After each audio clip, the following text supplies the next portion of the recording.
from the KXLY News Center in downtown Spokane. This is KXLY 4 News at 6:30. Well, standing in a city rocked by hate, President Trump condemned Saturday's mass shooting at a synagogue while visiting Pittsburgh today.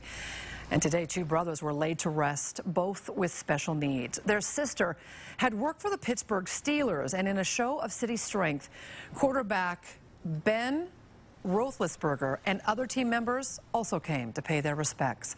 The president and first lady there saying that they came to grieve with Pittsburgh, and some protested their visit. It's not about you!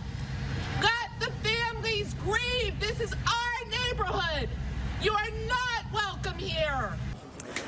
A large crowd gathered in front of the synagogue all day, mourning, praying, and singing together. People say they are still in shock and numb, though the grief is slowly settling in.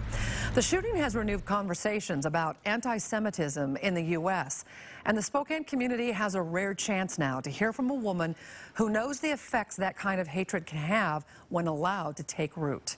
Right now, that woman, a Holocaust survivor, is getting ready to speak at the Spokane Convention Center. She spoke with our Caroline Rourke.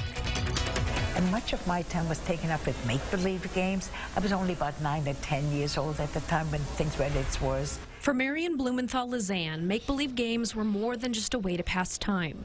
Her imagination was how she coped with the realities of life in a Nazi concentration camp. I decided that if I were to find 4 pebbles of about the same size and shape, that would mean that the 4 members of my family would all survive. 4 Perfect Pebbles is the name of her book, and it's one of several stories she shares at speeches and events across the country. The lessons learned from that dark period of our history, that's so important for all audiences of all ages to understand. Her message of kindness, always to one another, transcends the boundaries of her story and her faith. My husband and I, my husband of 65 years and I, we run as fast as we can as long as we're able to reach as many audiences in all walks of life throughout the country. But her story of hope is met by a renewed need as synagogues around the country grieve the act of hatred in Pittsburgh, Pennsylvania that killed 11 people. Each of us, each and every one of us, must do everything in our power to prevent such hatred. Marion says those who witnessed the Holocaust firsthand have only so much time left to share their memories with younger generations, so that the lessons learned then and those still to learn now are not lost. It was a mess.